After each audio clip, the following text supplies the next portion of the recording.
नमो अरिहन्ताणं नमो अरिहन्ताणं नमो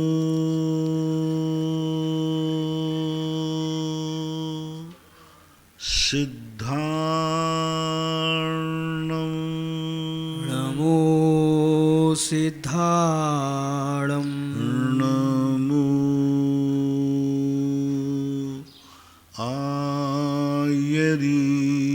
आयर्याणं नमो आयर्याणं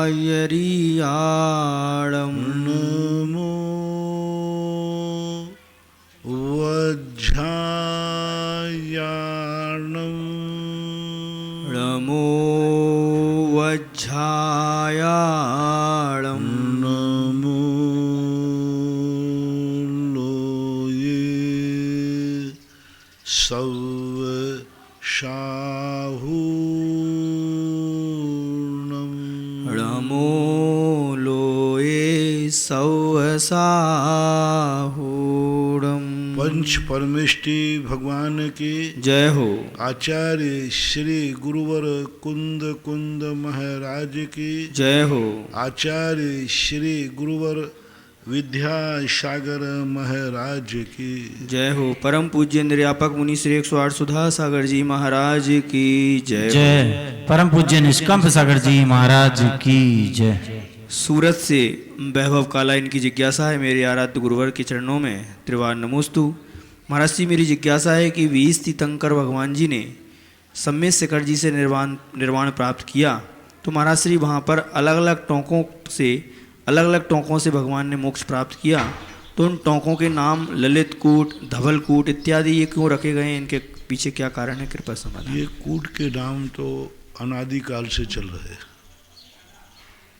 कुछ नाम ऐसे होते हैं जो शाश्वत अविनाशी होते हैं, जैसे हिम्बन, महाहिम्बन आदि पर्वतों पर कूट बने हुए हैं, मानसोत्तर पर्व आदि पे कूट बने, उनके नाम नियत हैं, शाश्वत हैं। इसी प्रकार सम्मेत शिखर के जो कूट हैं वे कूट तो अनादिकाल से चले आए।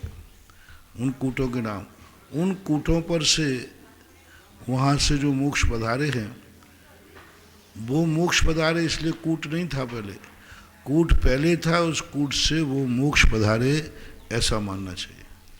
धौलपुर से ऋषभ जैन की जिज्ञासा है, पूज्य गुरुवर के चरणों में नमोस्तु। महाराज श्री, मेरी जिज्ञासा है कि भगवान की वेदी के सामने अगर दीवार बनी हुई हो तो क्या इस दोष के निवारण के लिए दीवार पर सामने कांच लगाकर उस दोष को ठीक किया जा सकता है क्या? कृपया नहीं, कांच लगाना कोई समस्या का समाधान नहीं।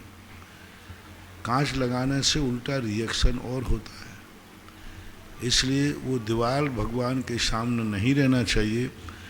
भगवान की दृष्टि बाहर निकलना ही चाहिए। भगवान की दृष्टि सीधी रोड पर, आकाश पर, खुले स्थान पर ही निकलना चाहिए, उसके बीच में कोई दीवार या अवरोध नहीं होना चाहिए। टुकराई से श्रेया जैन इनकी जिज्ञासा है, पूज्य महाराज श्री के चरणों में त्रिवार नमोस्तु। महाराज श्री, मेरी जिज्ञासा यह है कि किसी भगवान जी की जन्म जयंती पर भगवान जी की छाया चित्र को पालने में रखकर पालना झूला सकते हैं या नहीं? कृपया समाधान। अब ये झांकियाँ कहलाती हैं।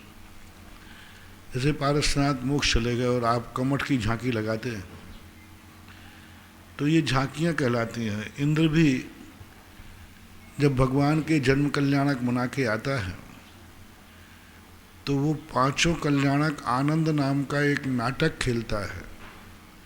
प्रत्येक तीर्थंकर के समय पर जहाँ भगवानों का जन्म होता है उस राज दरबार में एक आनंद नाम का नाटक खेलता है। आनंद नाम के नाटक में क्या है तो पूज्यवर जिनसेन स्वामी महापुराण में कहते हैं कि पांचों कल्याणकों को वो नाटक के रूप में दिखाता है।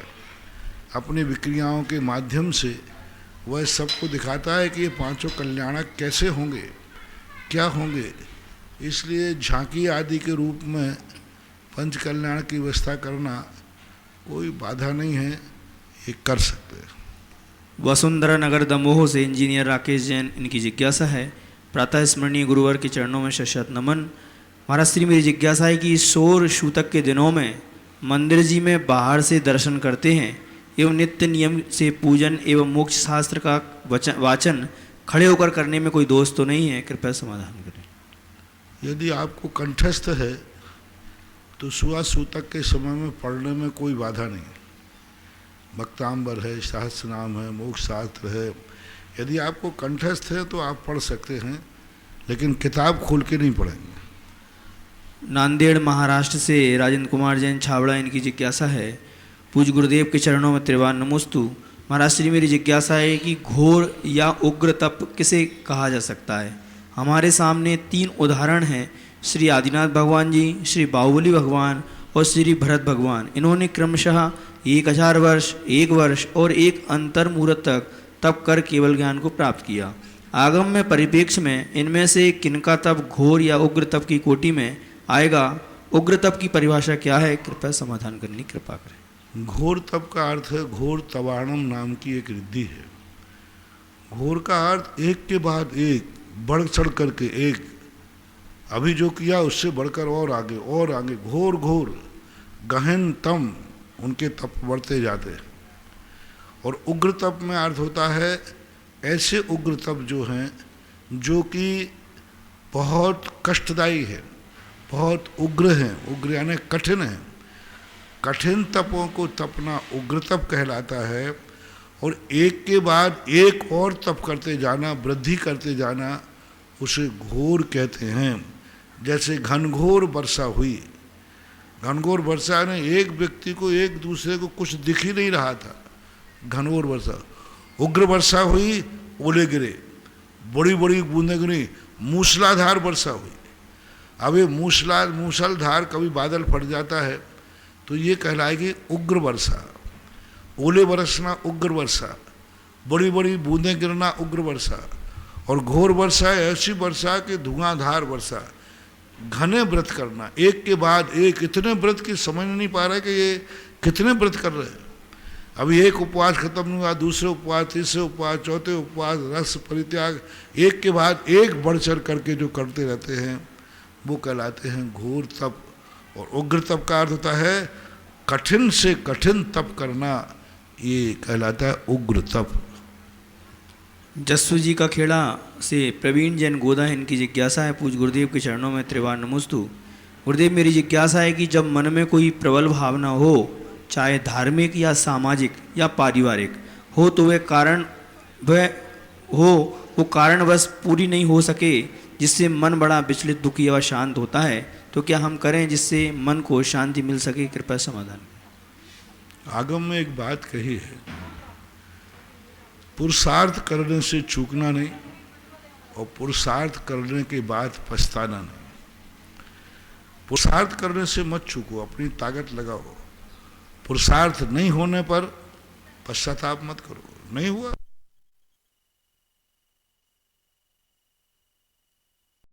और कोशिश करो।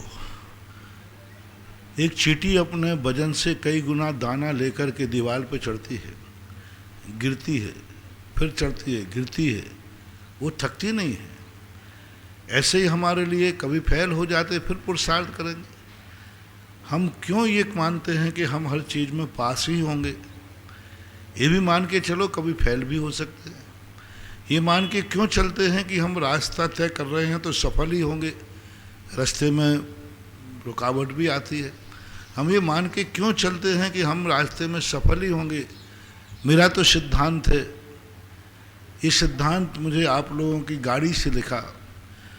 हर गाड़ी वाला ये देता है कि मेरी गाड़ी बहुत अच्छी है, बहुत बढ़िया है, बहुत विज्ञापन करता है, बहुत महिमा गाता है, बहुत मजबूत गाड़ी है, टकरा रही, पत्थर से टकरा गई, ये बहुत सारे विज्ञापन में दिखाए जाते हैं।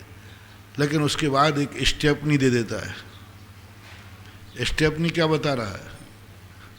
सब कुछ सही है, ठीक है, लेकिन स्टेपनी रखना, उसको कोई नहीं रोक सकता। हमेशा अपनी ज़िंदगी में एक ध्यान रखना चाहिए। आप लोग क्या करते हैं, 100% सफलता के उम्मीदें लेके चलते हैं और विफल हो जाते तो आप रो पड़ते हैं।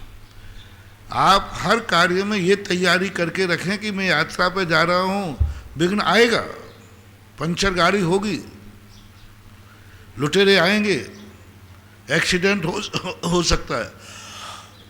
ये सारी संभावनाओं को आप पहले से तैयार करके रहेंगे, आपको कभी घबराहट नहीं होगी। आप किसी कार्य करते समय सोचें कि इसमें विघ्न आ सकता है, विफलता हो सकती है, कोई अवरोध डाल सकता है। चारों तरफ से तब तुम्हारी जयकार हो रही हो, तब तुम जयकार को सुनने में मत रखो। हो सकता है कोई मुझे गाली भी दे रहा होगा, उसको आप ध्यान में रखें। आपकी चारों तरफ से दुआएं हो रही हैं तो आप सावधान रहें।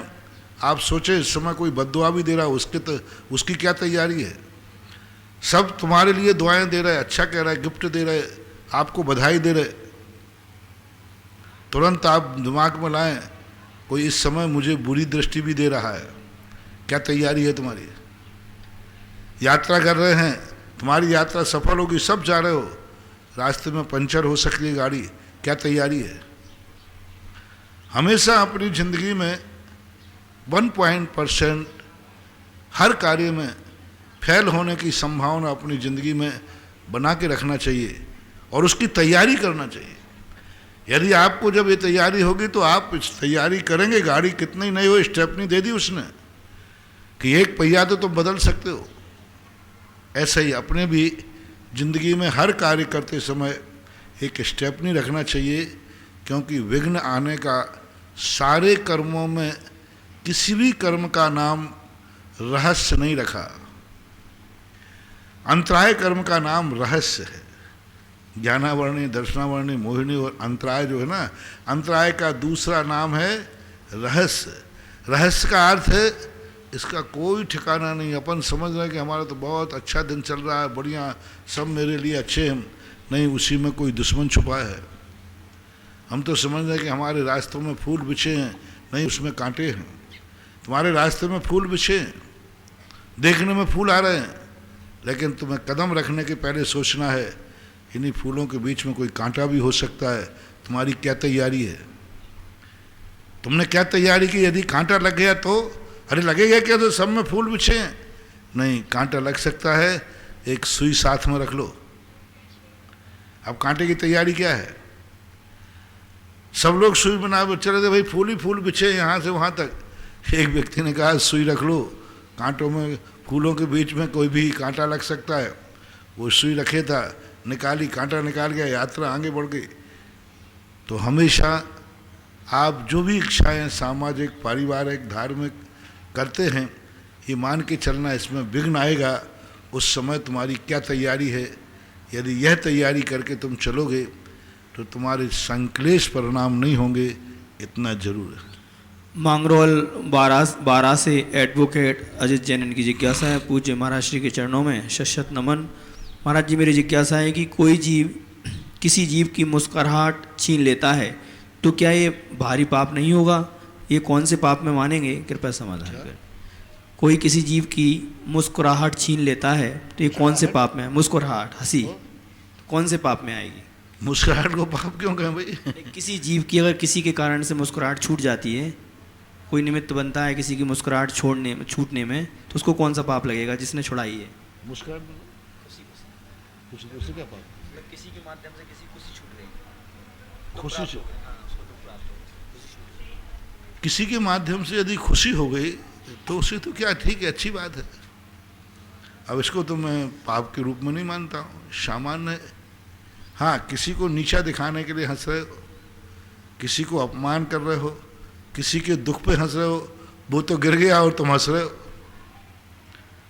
वो तो गिर गया, उसकी साइकिल गिर गई और तुमने तालियां बजा दी, मज़ा आ गया, तो इसमें तो जरूर पाप कर्म का बंध होगा। क्योंकि आप, वो तो गिर गया है और तुम तालियां बजा रहे हो। हमारे शास्त्रों में आता है कि एक राजा ने एक चलते हुए भागते हुए हिरण को मारा, तो उनके जो 500 सैनिक थे उन्होंने ताली बजाई, मज़ा आ गया, मज़ा आ गया, देखो क्या राजा साहब मारा। सब ने ठहाका लगाए और 500 को ऐसा कर्म बंधा कि बाद में मुनि बनने के बाद घानी में पिलना पड़ा। ये पाप का बंध होता है। विशाखापट्टनम से श्वेता जैन की जिज्ञासा है। पूज्य गुरुदेव के चरणों में नमोस्तु।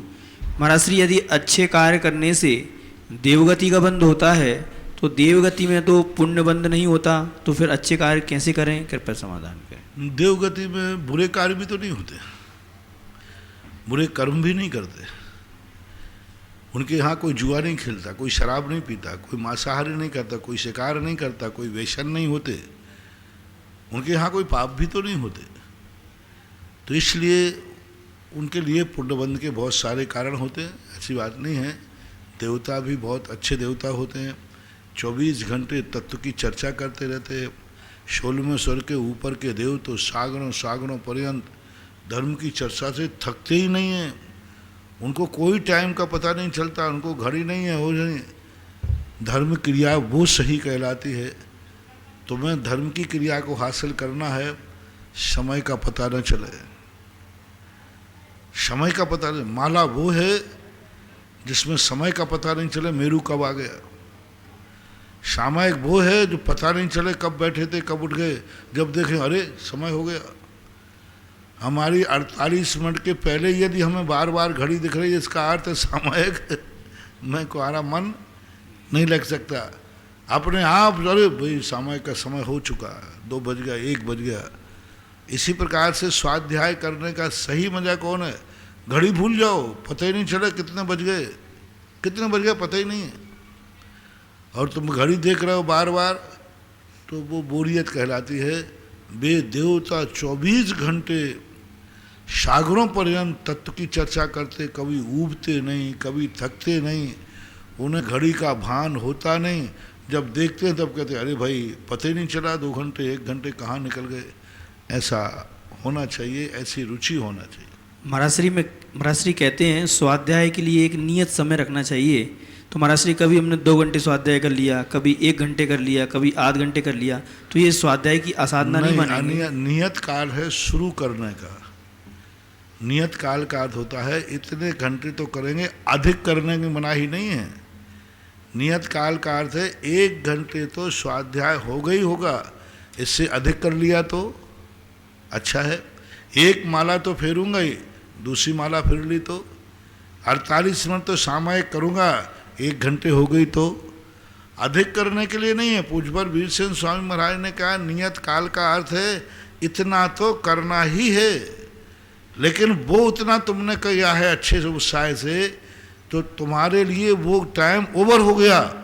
मान लीजिए तुमने नियम लिया कि मैं 1 घंटे तो स्वाध्याय करूँगा ही करूँगा, और ऐसी तत्व चर्चा में लीन हुए कि 1.5 घंटे हो गया, 2 घंटे हो गया, तो ये जो कहलाता है ये अनियत नहीं कहलाता। उस काल को बढ़ाना, धर्म क्रियाओं में काल की वृद्धि करना, ये कालातिक्रम नहीं कहलाता। शुरू करने में यदि आपने किया है कि तुम्हें इतने बजे हम स्वाध्याय करेंगे और उतने बजे तुम नहीं बैठे, तो वो कालातिक्रम कहलाता है। हिसार से गुंजन जैन की जिज्ञासा है पूज्य गुरुवर के चरणों में सशत नमन। गुरुवर मेरी जिज्ञासा है कि मंदिर में पूजा के 5 अंगों में प्रथम अभिषेक होना चाहिए या द्रव्य पूजा, और जहाँ नित्य अभिषेक से पहले द्रव्य पूजा होती है फिर अभिषेक होता है, तो नित्य अभिषेक से पहले द्रव्य पूजा करने वाले को कितना पुण्य और कितना पाप लगेगा? कोई बात नहीं, ये व्यवस्थाएं हैं, कई बार अपनी व्यवस्थाएं रहती हैं। जल्दी जाना है महिलाओं को है, अब वो पूजा पहले कर लेती, अभिषेक कर लेते हैं, भावना में कोई गड़बड़ नहीं होने पर ये व्यवस्थाएं कहलाती है। इनमें कोई ज़्यादा पुण्य पाप की तरफ नहीं।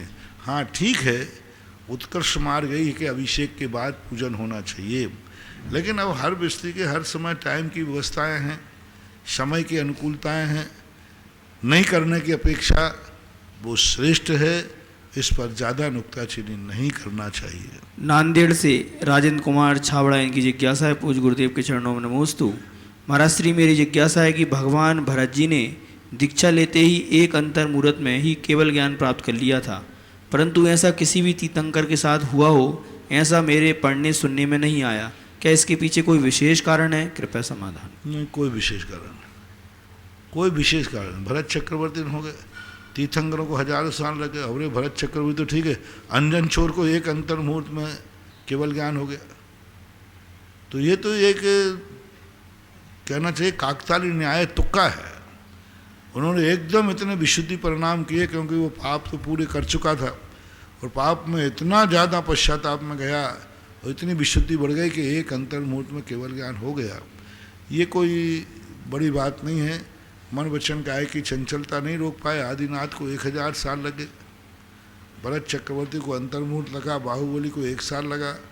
इसमें ऐसा कुछ नहीं है, ये तो प्रयास है, हर व्यक्ति प्रयास करता है, लेकिन चूक रहते आती कहीं ना कहीं। पेंड्रा रोड छत्तीसगढ़ से वेदचंद जैन पत्रकार इनकी जिज्ञासा है, पूज्य महाराज श्री के चरणों में नमोस्तु। महाराज जी, क्या चक्री अर्धचक्री को नरक गति मिलना सुनिश्चित होता है और ये एक भाव पूर्व नियत हो जाता है, तो महाराज जी भरत चक्रवर्ती उसी भाव से मोक्ष गए, ये क्या अपवाद है? और महाराज जी शांति कुंथु और अरेनाथ भगवान जी भी चक्रवर्ती थे। महाराज जी कृपया विस्तार से समझाने की कृपा करें। चक्रवर्ती के लिए नरक जाना का नियत नहीं है, अर्धचक्री के लिए है। अर्धचक्री के लिए एक भाव पहले से ही उनका नरक जाना निश्चित है, वो नरक जाएंगे ही जाएंगे। चक्रवर्ती के लिए नहीं, चक्रवर्ती मोक्ष भी जाते हैं, स्वर्ग भी जाते हैं और नरक भी जाते हैं। कोटा से अतिशय जैन इनकी जिज्ञासा है, पूज्य महाराज श्री के चरणों में नमोस्तु। महाराज श्री, कोई दोष बन गया तुरंत हम लोग कह देते हैं तस्य मिच्छामि दुक्खड़म, तो क्या पाप नहीं लगेगा? कृपया समाधान। पाप तो लगेगा, लेकिन पीछे से पुण्य बंद हो गया। जो तुमने दोष किया वो दोष तो लगेगा, लेकिन यदि उसके आपने विशुद्धि कर ली तो उसका उत्कर्षण अपकर्षण संक्रमण भी हो सकता है। दूसरी बात, जो पाप किया वो तो करोगे तुरंत पीछे से। मान लीजिए तुमने किसी को पैर तोड़ दिया, एक्सीडेंट कर दिया, भूल चलाकर कर दिया, अब तुरंत बाद में आया कि अरे मैंने गलती कर दी, तो आपका भी एक्सीडेंट होगा, लेकिन तुरंत 108 नंबर की गाड़ी आ जाएगी, अस्पताल पहुंच जाओगे, क्योंकि आपने तुरंत पश्चाताप कर लिया, तुरंत पुण्य कर लिया। तो जैसे तुम्हारे जीवन में दुर्घटना घटेगी, तैसे ही सुघटना भी तुरंत पीछे से आ जाएगी। ऐसा इसलिए पश्चाताप प्रतिक्रमण आदि करना ही चाहिए। महाराज श्री एक और ये पूछना चाह रहे हैं कि जीवन में मैं कुछ करना चाहता हूँ और मैं सबके दिलों को जीतना भी चाहता हूँ, तो ऐसा मैं क्या करूँ कि ये कर सकूँ? कृपया समाधान। मैं जीवन में कुछ ऐसा करना चाहता हूँ, सबके दिलों को जीतना चाहता हूँ, तो ऐसा क्या करूँ? सबके दिलों के जीतने के लिए तुम्हें सबके अनुकूल चलना पड़ेगा। सामने वालों का नेचर समझो और नेचर समझ करके उसको अपने नेचर में मत ढालो। उसके नेचर में ढल जाओ तो सब अपने बनते जाएंगे। हम सदा दुनिया से कुछ लेना चाहते, दुनिया को कुछ देना नहीं चाहते। हमने प्रारंभ के प्रवचनों में यही कहा था, एक पेड़ आप लगाते हैं तो आप अपने सुख के लिए लगाते हैं कि मुझे अच्छा लग रहा है, मेरे घर की शोभा बढ़ेगी, मेरा गमला रख लेते हैं और बड़ा होकर के पेड़ हमें आम देगा, फल देगा। यही तुम सोचते हो। कभी ये सोचते हो इस पेड़ की मैं रक्षा करूँगा, इस पेड़ को मैं जिंदा रखूँगा, इसको खाद दूंगा, इसको पालूंगा, इसको कभी सूखने नहीं दूंगा। अब देखना कितना अंतर है। इसको सूखने नहीं दूंगा, इसको प्यासा नहीं मरने दूंगा, इसको ठंड नहीं लगने दूंगा, इसको कड़ी धूप नहीं लगने दूंगा, इसको मैं जिंदा रखूंगा। और दूसरा कहता है ये पेड़ मुझे बड़ा होकर ये देगा, ये देगा। सोच का ये है, हम दुनिया से लेना जानते हैं, देना नहीं। जैसे मैंने कहा था, हम भगवान से चाहते हैं भगवान मुझे कुछ मिले। कभी ये सोचा भगवान मैं तुझे देना चाहता हूँ, तू मेरे काम नहीं आए, मैं तेरे काम आऊँ, मैं तेरे लिए का कुछ काम आ जाए, मेरी जिंदगी यदि तेरे काम आ जाए तो मैं अभाग्य है, मैं धन्य हो जाऊँ। हर व्यक्ति अपने बाप से अपनी इच्छाएं पूरी कराता है और कोई ये नहीं सोचता कि मैं पिता की इच्छा पूरी करूं, मैं पिताजी के काम आऊं, पिताजी मेरे काम आवे, तो ये तो सोच रहा है। पिताजी मुझे अपनी कमाई की वसीयत दे जाए, ये तो सोच रहा है। कभी ये नहीं सोचता कि मैं अपनी कमाई पिताजी को दे के आ जाऊं। तो ये सारे संसार के दिल जीतने के तरीके नहीं हैं। दिल जीतने का तरीका यही है कि अपने आप को मिटा दो सामने वाले के लिए, अपने आप को सबको समर्पित कर दो। हम अपने लिए जिंदा नहीं रहेंगे, देखो दिल कैसे नहीं जीत पाओगे। एक संकल्प कर लीजिए, जिसका दिल जीतना है मैं इसके लिए हूँ, बस खत्म बात हो गई। ये मेरे लिए नहीं, मैं इसके लिए हूँ। मेरा मन इसके लिए, मेरा वचन इसके लिए, मेरा कृत्य इसके लिए, मेरा कार्य इसके लिए, अनुमोदना, मैं जो कुछ भी सोचूंगा इसके लिए सोचूंगा। जो कुछ भी देखूंगा इसके लिए देखूंगा, सब कुछ मेरा इसके लिए होगा। देखो फिर क्या समर्पण होता है, कैसे तुम्हारा दिल नहीं हिलता। तुम चाहते हो कि सामने वाला व्यक्ति मेरे काम आए, मेरे अनुसार चले, तो दिल नहीं जीत पाओगे, बल्कि खटान और बढ़ जाएगी। इंदौर से हेमलता पांड्या, इनकी जिज्ञासा है, पूज्य महाराज श्री के चरणों में नमोस्तु। महाराज श्री, मेरी जिज्ञासा ये है कि निंदा, गर्हा, जुगुप्सा, आलोचना में मुझे तो ज़्यादा कोई फर्क नहीं पड़ता, कृपया इनमें अंतर क्या है समझाने की कृपा करें। थोड़ा थोड़ा है। निंदा, स्वयं की निंदा जब व्यक्ति करता है तो वह अपने आप के दोषों को एक प्रकार का बुरी दृष्टि से देखता है। मेरे से ऐसा क्यों हुआ, ये दुष्ट कर्म कैसे हुआ, यानी अपने ही दोषों को, अपने आप को ही वह निंदनीय शब्द बोलना शुरू करता है, निंदनीय सोचना शुरू करता है, मेरे से निकृष्ट कार्य कैसे हुआ। ये कहलाती निंदा। गर्हा कहलाती है कि मुझे इस बात का दुख है, दुख है, मेरे से ऐसा किया। वो दुष्ट वचन नहीं बोल रहा है, वो नहीं कह ऐसा दुष्ट कार्य मेरे से क्यों हुआ, कहाँ मेरी मति मारी गई, मैं क्या बहुत अपने आप को झंझा, मैं कहाँ का पापी था, मेरे से ऐसा क्यों हो गया। ये दुष्ट, ये निंदा कर रहा है। गर्हा में वह खेद बनाता है, दुखी होता है, मैंने ऐसा क्यों हुआ। और आलोचना में वो कहता है कि नहीं ये गलत हुआ है, आलोचना ये गलत हुआ है, सही नहीं हुआ।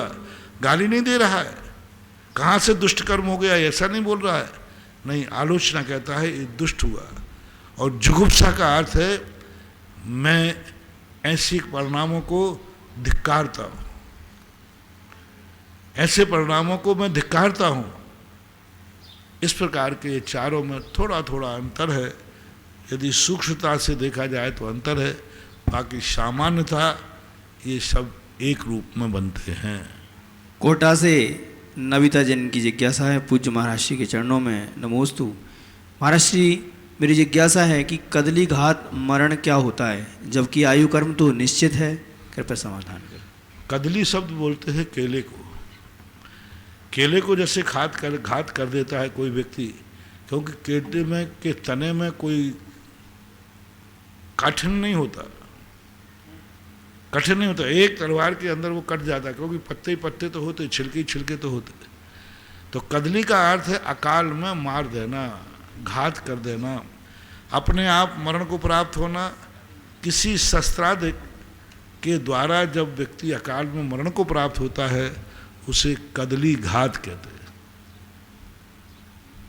परम पूज्य आचार्य गुरुदेव श्री विद्यासागर जी महाराज के आज्ञानुवर्ती शिष्य निर्यापक श्रवण मौनी पुंगव श्री सुधासागर जी महाराज के मुखारविंद से देश विदेश में अपने घरों पर विराजित जिनवाणी चैनल के माध्यम से, सुधा कलश चैनल के माध्यम से जिज्ञासा भेजने वाले, सुनने वाले, देखने वाले उन सभी भक्तगणों की ओर से गुरुवर के चरणों में त्रिवार नमोस्तु नमोस्तु नमोस्तु।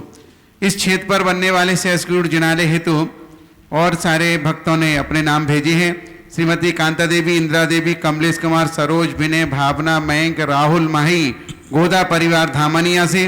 दूसरा नाम है सीए मीनल जैन, पुत्री शनत कुमार, प्रतिभा जी जैन, काजोल आदित्य जैन भोपाल। एक प्रतिमा कोमल चंद जी, रत्नीबाई, प्रेमलता, स्नेहलता, अंगूरी देवी, अनिल, सुनील, भीमगढ़ डैम छपारा। एक प्रतिमा ऋषभ जैन, अनीता जैन, पारस जैन, रश्मि जैन, रिया, वीरा, श्रृंगारिका वाले कट्टी। और एक प्रतिमा शीलचंद जी की प्रेरणा से श्रीमती पुष्पा जैन, अंकुर, अनुराधा, बिजू, विभू, अर्चित, आंसू, शिखा, आगम, सानवी फर्नीचर वाले, बड़ौद, बागपत, उत्तर प्रदेश से। महाराज श्री, बहुत सारे लोगों की जिज्ञासाएं आती हैं। एक जिज्ञासा और है, बहुत सारे भक्त आपके दर्शन करना चाहते हैं, चमलेश्वर क्षेत्र पर आना चाहते हैं, आपको आहार भी देने की भावना लेकर के आते हैं। तो ऐसे भक्तों के लिए इस लॉकडाउन के दौरान में क्या कमेटी करे, क्या आदेश दे, क्या निर्देश करे, परम पूज्य महाराज जी से आशीर्वाद चाहती है कमेटी। सबसे बड़ी चीज़ है, पिछले बार मैं इस बार इसलिए ज़्यादा नहीं बोल रहा हूँ क्योंकि पिछले बार मैं सब कुछ बोल चुका हूँ, और जितना मैं बोला हूँ शायद कोई साधु नहीं बोला होगा। और उन्हीं सब चीज़ों के लिए बार बार बोलने से कोई मतलब नहीं निकलता। समझदार को इशारा काफ़ी है। एक बार बता दिया जाता है कि ऐसी यदि आपत्ति आए तो क्या करना चाहिए। अब आप अनुभव हो गया है, अब आपको परिचय में आ गया है, अब आपको उंगली पकड़ के चलाने की ज़रूरत नहीं थी। गत वर्ष उंगली पकड़ के चलाना था, आपका दिमाग काम नहीं कर रहा था, आप जानते नहीं थे। अब आज आप अपने पैर पे खड़े हो गए, बार बार बताने की ज़रूरत नहीं। महाभारत के अंदर आया वैष्णव दर्शन में कि जब भीष्म पितामह किसी भी टेंशन में होते थे तो वे गंगा किनारे पहुंच जाते थे।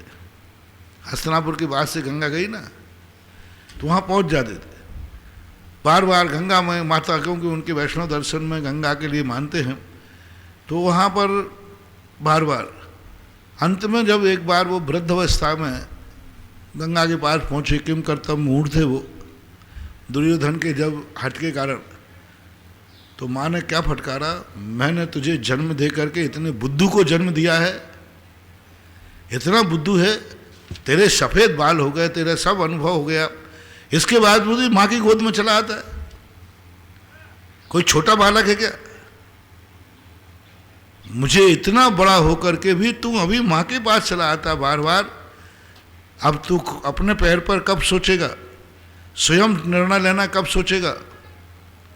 भीष्म पितामह को जो माँ ने फटकार दी, भीष्म पितामह के माँ आज मुझे ज्ञान मिला, अब मैं कभी नहीं आऊँगा। तो जब कोई चीज़ का अनुभव हो जाता है, अब बार बार इस बार अनुभव, क्योंकि पिछली बार मैं सारी चीज़ें तुम्हें बता चुका, सब चीज़ें एक एक चीज़ पर बताया, मंदिर कैसे करना, पूजन कैसे करना, अभिषेक कैसे करना, सब चीज़ों के पुण्य कैसे लेना, अपने परिवार की कैसे सुरक्षा करना, सब बताया।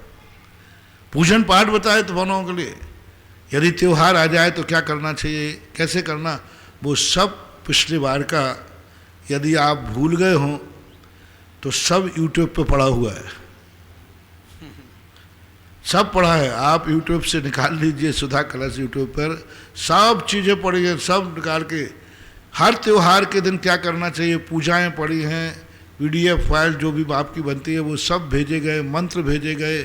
पिछली बार तो क्या क्या नहीं किया था तुम्हें, पूजाएं बैठ के कराएं, अभिषेक शांत धारा कराए, भक्तांबर कराए, सब कराया, उन्हीं को आप रिपीट करें। समझदार हैं आप, और ऐसे समय पर जो पिछले बार साधुओं के प्रति आपने अच्छा भाव किया, अब बिल्कुल भी यहाँ भी मैंने यहाँ पर भी पूर्णतः लॉकडाउन हो गया है। कोई भी यहाँ वंदना करने, दर्शन करने के लिए आने का प्रयास न करें। सुम बचो और साधुओं को भी बचाओ।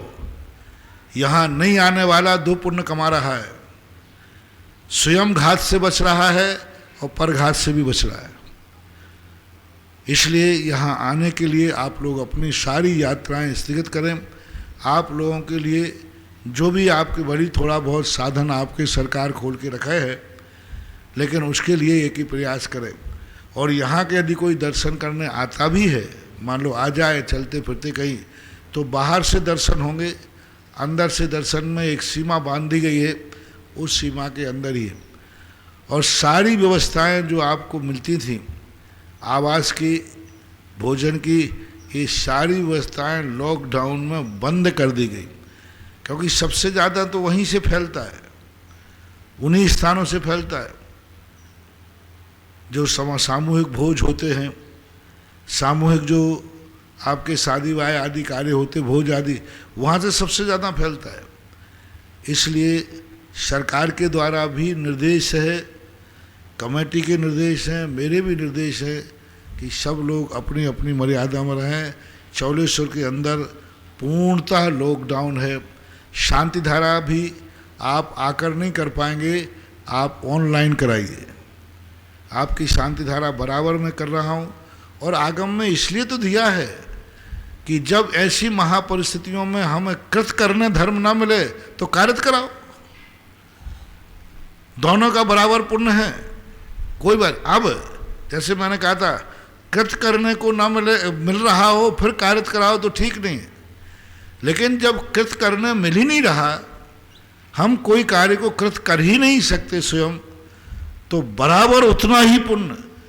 इस लॉकडाउन के समय, महाबीमारी के समय, शांति धारा अपने हाथ से करना और शांति धारा ऑनलाइन करवाना, दोनों में किंचित मात्र भी आपके पुण्य में कमी नहीं आएगी, आपकी एनर्जी में कोई कमी नहीं आएगी, आपको लाभ मिलने में कोई कमी नहीं आएगी, क्योंकि आप प्रमाद से नहीं कर रहे हैं, मजबूरी में कर रहे हैं।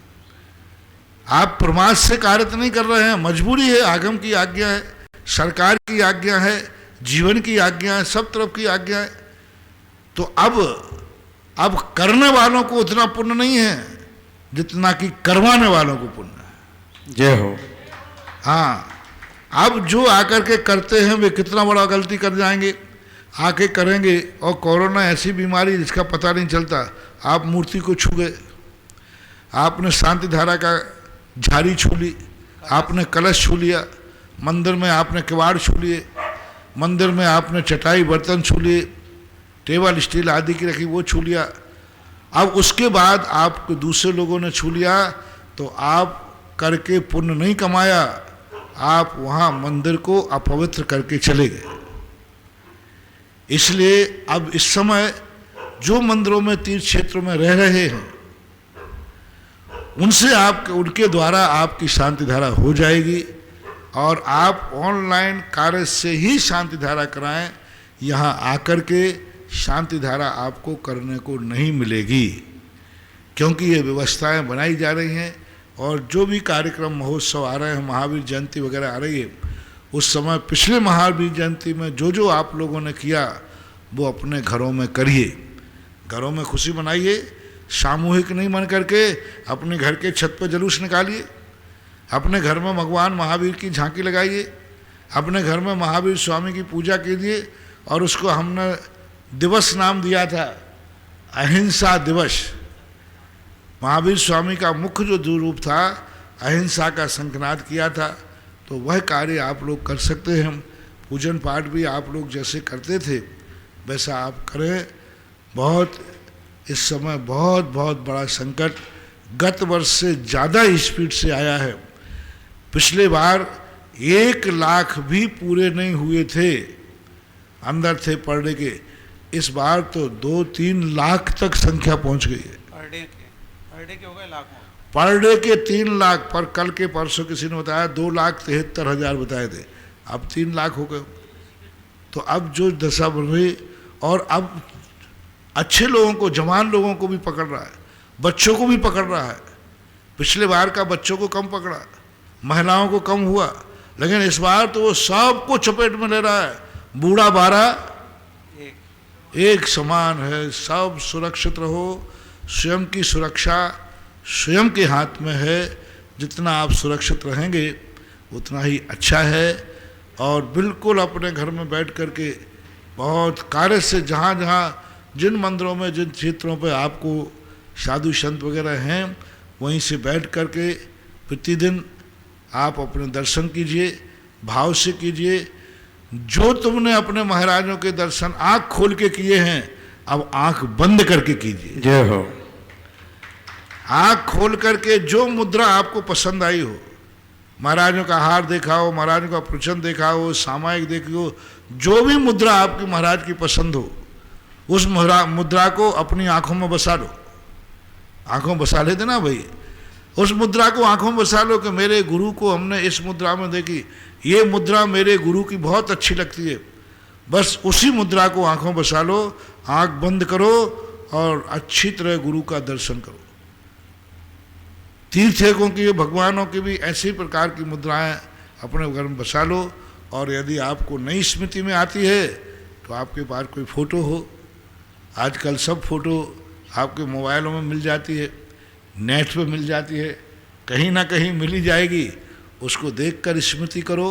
ये संकट की घड़ी है, इसमें सब विवेक से काम करना है, विचार से काम करना है। बंधुओं, हम सभी को ध्यान रखना होगा, चंबलेश्वर में सभी यात्री आने की कोशिश ना करें, क्योंकि यहाँ पर दर्शनों पर भी प्रतिबंध है। साथ में आपके आवास और भोजन की व्यवस्था भी लॉकडाउन के दौरान बंद कर रखी है। इसलिए आप अपने घर से दर्शन करें, श्रद्धा आस्था के साथ आंखों को बंद करें, को गुरुदेव की मुद्रा आपको स्वयं अपने घर में और अपने दिल और दिमाग में नजर आएगी। इस बात का ध्यान रखिएगा, क्योंकि माहौल इस वक्त बहुत खराब है। अभी देखिए एक मैसेज आया है, 32 साल की महिला जिसको कोई लक्षण नहीं था, मात्र 24 घंटे में लंग्स खराब हो गए और दुनिया से भी चली गई। तो ये आप इन सब चीजों का ध्यान रखेंगे और इस गुरु आज्ञा का पालन करेंगे। और जो लोग साधु संत लोगों के पास चौके आदि के लिए जाना चाहते हैं, क्योंकि सबका मन करता है, अब घर में काम है नहीं, व्यापार बंद है, जाना आना भी बंद हो गया, तो लोग सोचते हैं कि इतना अच्छा समय हम साधुओं के पास निकालें, आहार दान दें, स्वाध्याय दें। तो उसके लिए कमेटियों की जो व्यवस्था है क्वारंटाइन करने की, तो क्वारंटाइन करके फिर ले गए चौके आदि लेकर। ऐसे नहीं कि 2 दिन के लिए आए जो 4 दिन के लिए चले गए, कम से कम महीना 15 दिन का समय जिनके पास हो वो कमेटियों से परामर्श करें। जहाँ साधु संत हैं, जहाँ पर तीर्थ क्षेत्र पर, मान लीजिए तुम किसी तीर्थ क्षेत्र पर रुकना चाहते हो तो रुको, कौन मनाही नहीं कर रहा है, लेकिन वहाँ कमेटी से परामर्श करें और कम से कम महीना 20 दिन रुकें। इतना मन आपका हो तो आप कमेटी से करके वहाँ पहले अलग जो उनकी व्यवस्था है क्वारंटाइन कीजिए और उसके बाद फिर मंदिर में धर्म लाभ लीजिए। क्या बात होगी, कई लोग कर सकते हैं, ऐसी बात नहीं है। मान लो महाराज भी नहीं है, किसी तीर्थ क्षेत्र पर आप 1 महीने के लिए चले जाइए, 1 महीने उस क्षेत्र से बाहर नहीं निकलना, वहीं तीर्थ क्षेत्र पर रहकर बढ़िया पूजा करो, पाठ करो, अभिषेक करो, कोई बाधा नहीं है। लेकिन जाना आना के लिए अगर आना है तो 1 महीने के लिए अंदर आ जाओ।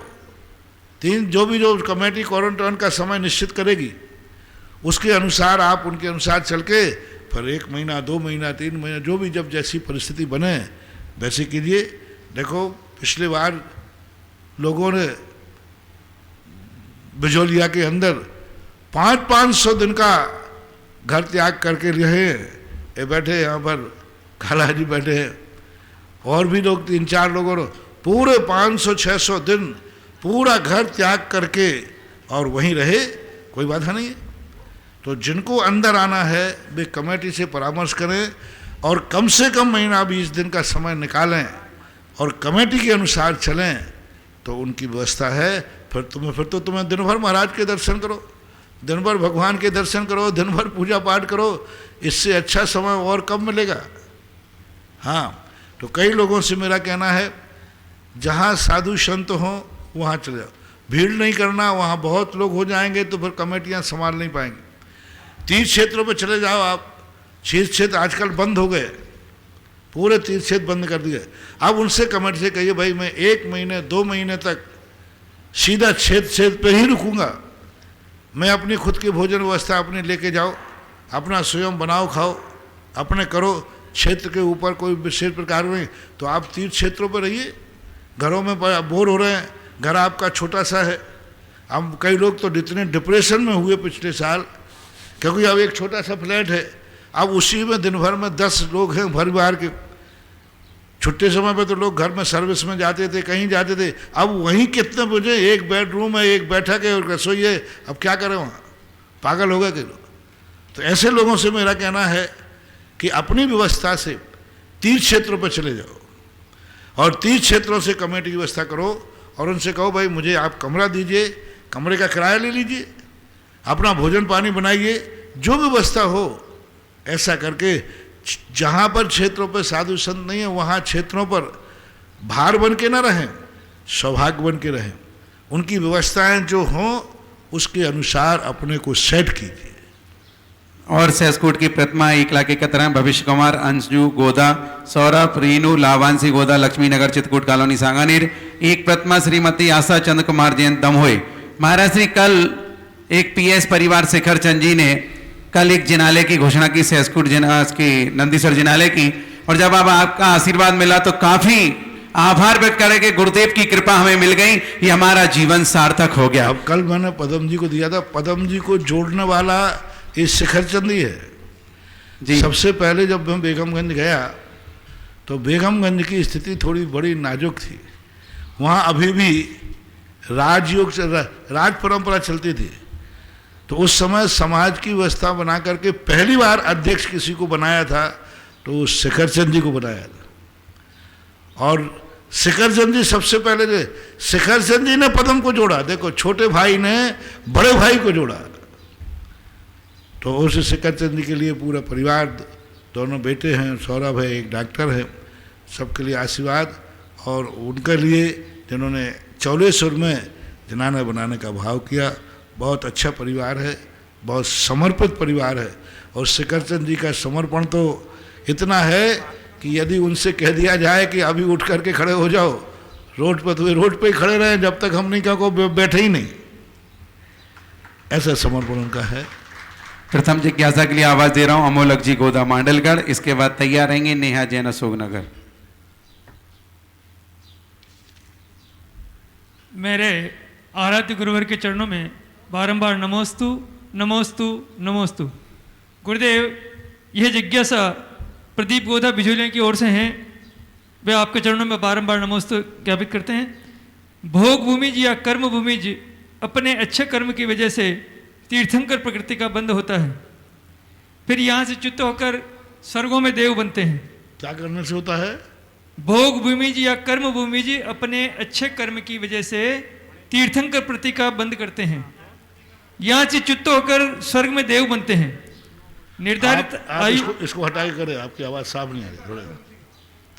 भोग भूमि जी या कर्म भूमि जी अपने अच्छे कर्म की वजह से तीर्थंकर प्रकृति का बंध करते हैं, फिर यहाँ से च्युत होकर स्वर्ग में देव बनते हैं। निर्धारित आयु पूर्ण होने पर वापस धरती पर जन्म लेते हैं तीर्थंकर रूप में। देवों की तीर्थंकर, क्या देवों में तीर्थंकर बंध नहीं होता है? तीर्थंकर प्रकृति का बंध नहीं होता है क्या? पहली बात तो तीर्थंकर प्रकृति का बंध करने वाला भोग भूमि नहीं जाता।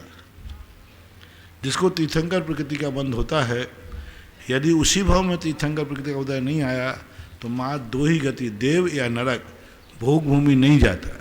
दूसरा, तीर्थंकर प्रकृति का प्रारंभ है देवताओं के नहीं होता, नारकियों के नहीं होता। संगी पंचेंद्री मनुष्य पुरुष ही तीर्थंकर प्रकृति का बंध करता है।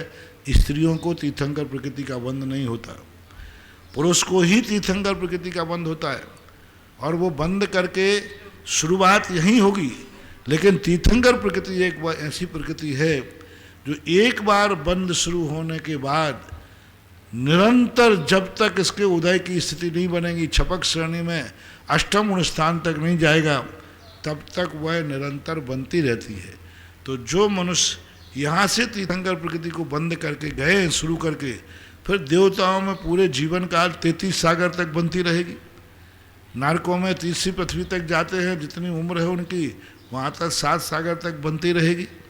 तो इस प्रकार के 7 सागर है, जो भी उनकी स्थिति है उतने प्रमाण उनको बनती रहती है। इस अपेक्षा से कहा, प्रारंभ की अपेक्षा से देवता तीर्थंकर प्रकृति का प्रारंभ नहीं कर सकते। परम पूज्य महाराज श्री पारस चैनल परिवार ने, पूरे परिवार ने आपको नमोस्तु निवेदित किया है। और साथ ही उनकी भावना है कि महावीर जयंती पर महाराज श्री हम सभी लोग पारस चैनल के माध्यम से क्या कैसे करें ताकि पारस चैनल परिवार को भी आपका आशीर्वाद मिल जाए और दुनिया में एक बहुत बड़ा संदेश महावीर जयंती के नाम पर पहुंच जाए। अब नहीं बोल सकता, क्योंकि आपने मीडिया का नाम ले लिया। मीडिया में जानने के लिए मैं कुछ नहीं बोल सकता।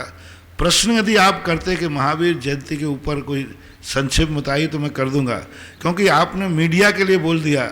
अब मीडिया के लिए मैं कभी बोलता नहीं हूँ, मेरा एक प्रकार का नियम तो नहीं है।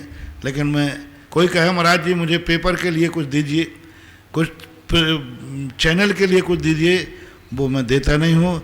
इसलिए आप चूक गए। मेरे से लेने की कला आपको होना चाहिए कि तुम्हारा भी काम हो जाए और उसका हो जाए। आपने जैसे चैनल का नाम लिया, अब मैं नहीं बोल सकता। अगली जिज्ञासा नेहा जैन अशोकनगर, और इसके बाद तैयार रहेंगे पूनम जी सेठी भीलवाड़ा। और इसी चैनल के लिए नहीं, और सभी के लिए, तो सबका एक समान रहता है हमारा। अब आप कोई दूसरे नगरे महावीर स्वामी के सिद्धांतों के संबंध में, महावीर स्वामी की मौलिक विशेषताएं क्या हैं, महावीर स्वामी का ऐसा क्या है जो सारे जगत के लिए उसका संदेश आदि जाए, तो वो बिना उसके आप प्रश्न करेंगे। जब भी पेपर वाले मेरे पास आते हैं, मीडिया वाले, तो बहुत सारे, मैं कहा देखो भाई, पेपर के लिए चर्चा नहीं करना, सारी चर्चाएं करो। आपको मालूम है पारस चैनल वाले, जिनवानी चैनल वाले, ये जब भी मेरे पास आते हैं, सबको मालूम है, पंकज वगैरह सब, नीरज वगैरह सब लोग ये आते हैं, बस मेरे कमरे में चैनल संबंधी बात नहीं कर सकते। खूब चर्चा करते हैं, खूब बैठते हैं, घंटों दुनिया भर की बातें होती रहती हैं, लेकिन जैसे चैनल की बात आई तो मैं कहता हूँ भैया अब समय हो गया मेरा। करते वो भी जानते हैं, ऐसी आचार्य सी बात हमारे यहाँ कोई मीडिया के लिए नहीं। वैसी चर्चाएं करो खूब, आप सब कर सकते हो, लेकिन उसके लिए फिर क्या है कि सभी चैनल वाले के महाराज जी मुझे भी 2 मिनट दीजिए, मुझे भी 2 मिनट दीजिए। अभी पूरे भीलवाड़ा से लोकल चैनल वाले भी आ जाएंगे। इसलिए इस ढंग से आप प्रश्न करें तो आप मुझे, फिर आपका है, मेरे मुंह से निकल जाए, फिर आपको किसमें देना है, कहाँ देना है, वो निधि संपत्ति आपकी है। नेहा जैन अशोक नगर। गुरुवर के चरणों में मेरा बारंबार नमोस्तु नमोस्तु नमोस्तु। गुरुवर मेरी जिज्ञासा है, किसी जीव का गुण स्थान किस अपेक्षा से नियत कर देते हैं? जैसे देश व्रति का 5वां गुण स्थान व मुनिराज का 6वां गुण स्थान आदि आदि, जबकि जीव के मोह व योग की परिणति बदलती रहती है। कृपया समाधान करें। मोह और योग की परिणति का नाम ही गुण स्थान है। बदलती रहती है तो गुण स्थान बदलता रहता है। मान लीजिए कोई 5वां गुण स्थान वर्ती है, वृत्ति प्रतिमाधारी है, उसके एक निश्चित परिणाम है, इससे इतने परिणाम तक रहेगा तो 5वां गुण स्थान में रहेगा। यदि उसके परिणामों में संक्लेश आगे आती आ गया, गुण स्थान बदल जाएगा।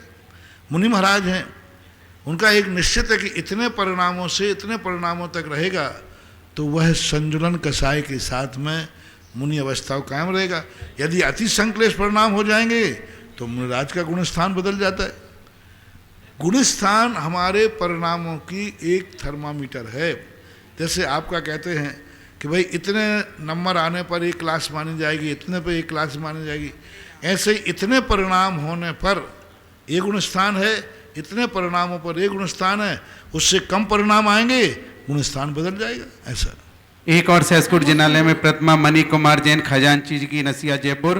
कोलकाता वालों ने 1,71,000 सहसकुट जिनालय की प्रतिमा प्रदान की। जिज्ञासा पूनम जी सेठी। मेरे इष्ट गुरु के चरणों में मेरा और मेरे परिवार की तरफ से बारंबार नमोस्तु नमोस्तु गुरुवर नमोस्तु गुरुवर। ये जिज्ञासा राजेश कुमार जैन दिल्ली ने भेजी है। महाराज जी ये पूछते हैं आपके चरणों में नमोस्तु करते हुए, महाराज जी जो जीव ढाई दीप के बाहर होते हैं, वो क्या जीव अपनी आत्मा का कल्याण कर लेते हैं, और यदि करते हैं तो कैसे? ढाई दीप के बाहर जो जीव होते हैं वे त्रियंश ही होते हैं मात्र। मनुष्य तो ढाई दीप के बाहर होते नहीं। त्रियंशों में भी जघन्य भोग भूमियाँ होती हैं, और भोग भूमि जीव का सम्यक दर्शन प्राप्त कर लेते हैं, स्वर्ग तक जा सकते हैं, वो मोक्ष नहीं जा सकते, कोई मनुष्य ही नहीं, त्रियंशों को मोक्ष नहीं। इतना ही हो सकता है, सम्यक दर्शन प्राप्त कर लेंगे और भोग भूमि जीव वृत्ति बनते नहीं, प्रतिमाधारी होते नहीं, 5वां गुण स्थान होता नहीं। मात अंत में जो स्वयंभू रमण द्वीप समुद्र है, वहाँ के समुद्र में रहने वाले मत्स्य आदि 5वां गुण स्थान भी धारण कर लेते हैं। तो सम्यक दर्शन और 5वां गुण स्थान तक अपना कल्याण कर सकते हैं, और वही उतना है, मोक्ष नहीं जा सकते। कुमारी उतांसी जैन। एक जिज्ञासा और है गुरुदेव, कि आपने कल परसों बताया था कि परित्यक्ता विधवा और जो भी मतलब है, वो अगर दूसरी शादी कर लेती है तो धार्मिक कार्यों के लिए वंचित हो जाती है। कुछ लोगों को गुरुदेव ये वो गड़बड़ हो रही है उनके दिमाग में कि क्या परित्यक्ता हो गई तो हम धर्म के लाभ से ही वंचित हो गए क्या? नहीं नहीं नहीं नहीं नहीं नहीं, वो गलत है।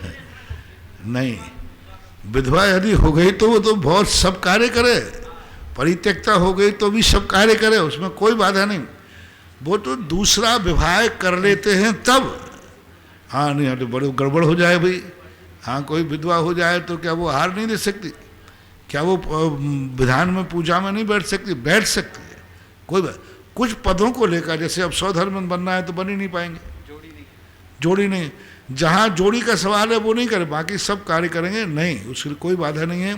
परित्यक्ता भी सारे धर्म कार्य करेगी, महाराज को आहार देगी, सब करे, कोई बाधा नहीं। वो तो दूसरा विवाह करते हैं तो उसके प्रसंग में मैंने कहा था, या कोई चर्चा आई होगी तो उस प्रसंग में। नमोस्तु गुरु नमोस्तु। युतांशी जैन, इसके बाद तैयार सौरभ जैन अजमेर। मेरी गुरुवार के चरणों में मेरा बारंबार नमोस्तु नमोस्तु नमोस्तु। महाराज जी, मेरी जिज्ञासा ये है कि ध्रुव बंध और अध्रुव बंध के संबंध में समाधान करें। क्या क्या बोला है? ध्रुव बंध और अध्रुव बंध के संबंध में। ध्रुव बंध और अध्रुव बंध, कई बार उच्चारण ऐसा होता है, ध्रुव धा ऊ रा, ध्रुव बंध अध्रुव बंध। तो ध्रुव बंध वो कहलाता है जो एक अंतर मुहूर्त तक निरंतर बनता रहता है, और अध्रुव बंध बनता है छूट जाता है, बनता है छूट जाता है। तो ये बंध के कुछ प्रकृतियां हैं निरंतर बंदी है, जैसे तीर्थंकर प्रकृति। कुछ प्रकृतियां ध्रुव प्रकृतियां हैं जो एक अंतर मुहूर्त तक निरंतर बनती रहती, जैसे आयु कर्म है। कुछ अध्रुव प्रकृतियां हैं, एक समय बंधी, दूसरे समय बंद हो गया, दूसरी प्रकृति बन गई, जैसे साता साता, ये अध्रुव बंदी है। साता साता प्रकृतियां हैं, एक समय बंदी या साता, दूसरे समय में साता बन जाती है, ये अध्रुव कहलाता है। तो इस प्रकार के ध्रुव बंदी, अध्रुव बंदी, निरंतर बंदी, शांतर बंदी, ये कर्म प्रकृतियों का बंद विवक्षा में मोक्ष मार्ग में बताया गया। सौरभ अजमेर, इसके बाद तैयार रहेंगे श्रीमती संगीता जैन फलासिया। मेरे परम आराध्य गुरुदेव के चरणों में बारंबार नमोस्तु। गुरुदेव, मेरी जिज्ञासा यह है कि किसी परिवार में अंतर्जातीय विवाह में कृतकार्य अनुबंधना से त्याग हो जाने का, और कोई अंतर्जातीय विवाह धीरे बोलिए थोड़ा। गुरुदेव, परिवार में किसी का अंतर्जातीय विवाह में जाने का त्याग हो कृतकार्य अनुमोदना से, और कोई अंतर्जातीय विवाह करता है, और कोई कहता है कि ये सब फालतू नियम है, आपकी आंखों पर पट्टी बंधी हुई है। और दूसरी बात, कोई लड़की ऐसे जैन जाति या जैन में विवाह करके। मैं इसके संबंध में 2 दिन पहले बोल चुका हूँ, बहुत अच्छी तरह बोल गया, पूरा प्रोत्साहन दिया था। ये बातों को बार बार बोलना, क्योंकि ये मंच एक सार्वजनिक मंच है, सभी लोग लाखों लोग इसको सुन रहे हैं, जैन अजैन सब। ये अंतर्जाति, विजाति, विधर्मी, विवाह आदि के संबंध में बहुत बार बोल चुके, और अभी 2 दिन पहले ही मैंने सब खुलासा किया था। इन संबंध में हम बार बार उत्तर देना मर्यादित नहीं। गुरुदेव, क्या हमारे जैन धर्म में अजैन को जैन बनाने की कोई संस्कार विधि? मैं अभी बता चुका हूँ, लैला मजनुओं के लिए नहीं है, बाकी सबके लिए। नमस्ते। श्रीमती संगीता जैन फलासिया, राजेंद्र जैन गोदास साहेबपुरा। गुरुदेव के चरणों में 3 बार नमोस्तु नमोस्तु नमोस्तु। गुरुदेव, मेरी जिज्ञासा है शादी के प्रसंग में जैन अजैन क्यों बना रहे हो? कोई दूसरे प्रसंग बनाओ ना, शादी के लिए बना रहा है। एक बच्ची में ऐसे मैंने सुनाया था ना संस्मरण, बोले महाराज मैं जैन धर्म स्वीकार कर रही हूँ, मैं तो जैन धर्म है, अच्छा है, मैं तो आपका एक बढ़ना चाहिए। मैंने कहा अच्छा, जैन धर्म बहुत अच्छा है, आप महाराज लोग भी बहुत अच्छे लगते हो हमें, हम जैन धर्म पालेंगे। मैंने कहा अच्छा ये बात है, यदि ये शादी नहीं हुई तो फिर काय को पालेंगे? तो उनके लैला मजनुओं का धर्म नहीं है। धर्म पालना तो और किसी, शादी करके ही धर्म की बात क्यों करते हो? धर्म में वृद्धि करने की बात क्यों करते हो? और दूसरे तरीके से लाओ, किसी माँ को लाओ ना शादी कि महाराज जी ये माँ मेरी जैन धर्म स्वीकार करना चाहती। किसी और लोगों को लाइए, शादी के प्रसंग में मत लाइए। किसी वृद्ध माँ जी को लाइए, किसी कुंवारे बच्चे को लाइए, कोई ऐसे लोगों को लाइए जिनके उपदेश दें। हमारे यहाँ तो चांडाल ने भी जैन धर्म किया है, लेकिन चांडाल ने जैन धर्म किया इसका अर्थ नहीं है कि वो आहार देने लग जाए, इसका अर्थ है नहीं कि वो अभिषेक करने लग जाए, इसका अर्थ है नहीं कि वो पंचकाणा विधान में बैठने लग जाए, इसका अर्थ है नहीं कि वो मर्यादा का उल्लंघन कर दे। जैन धर्म 2 प्रकार का है, एक अनुष्ठान पूर्वक होता है, अनुष्ठान पूर्वक जो जैन धर्म स्वीकार किया जाता है वो जैन कुल में जन्म लेने वाला ही करेगा, और एक भावनात्मक जैन धर्म स्वीकार करता है वो त्रियंश भी कर सकता है, लेकिन उसको अनुष्ठान में शामिल। मैंने अभी कहा 2 दिन पहले ही कि कोई पशु पंचम गुण स्थानवर्ती है, पंचम पक्का भगवान ने कहा है, इनके इसका अर्थ है नहीं कि वो जैन बन गया पंचम गुण, इसका अर्थ नहीं वो चौके में चला जाए। भली पंचम गुण स्थानवर्ती है तो क्या हुआ? तो हमारे लिए इस प्रकार के लोग जो करते हैं वो जैन बन सकते हैं, अनुष्ठान में शामिल नहीं हो सकते। जैन बने क्या बात हो गई? मान लो ऐसे संबंध हो गया तो जैन बनो भावनात्मक, जैसे चंडाल ने जैन किया था। आप अभिषेक पूजन अर्थ भगवान महाराजों के आहार में शामिल क्यों हो रहे? जैन धर्म इसके बिना भी है। श्रीमती संगीता जैन पलासिया। गुरुदेव, भक्ता मर का दीपक विधान घर पर करना चाहिए या नहीं करना चाहिए? और करना चाहिए तो कब करना चाहिए? कह दिया मैंने, दीपक आदि जलाने से आप नहीं, आपको सामान करना चाहिए। दीपक आदि जलाना है तो सामूहिक करो, मंदिरों में करो, अकेले बैठ करके दीप में करना, रिद्धि मंत्र आदि पढ़ना आपको खतरा हो सकता है, क्योंकि उनकी एनर्जी आप अकेले सहन नहीं कर पाएंगे। सामूहिक कार्यक्रम करना अलग चीज़ है और व्यक्तिगत करना अलग चीज़ है। मैं बहुत बार इस पर बता चुका हूँ। राजेंद्र जी गोदा साहेबपुरा। मैं राजेंद्र गोदा। बिना दीप आदि के आप भक्तांबर पढ़ेंगे, थोड़ी बहुत भूल चूक हो जाएगी, मन यहाँ वहाँ चला जाएगा, कोई परेशानी नहीं आएगी।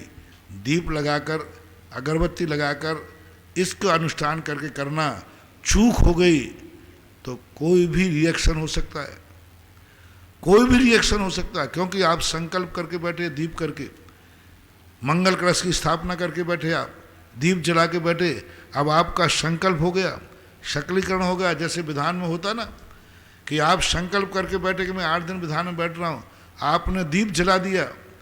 अब यदि भक्तांबर पढ़ते पढ़ते आपका मन कहीं बाहर चला गया, आपने किसी को इशारे से बात कर ली, आपका मोबाइल आ गया और आपने फ़ोन खुल लिया, क्योंकि आप दीप जला के मंगल कलश स्थापित करके जो अनुष्ठान होता है, इसका अर्थ है कि आपने उस सारे ब्रह्मांड से आपने स्वीकृति मांगी है।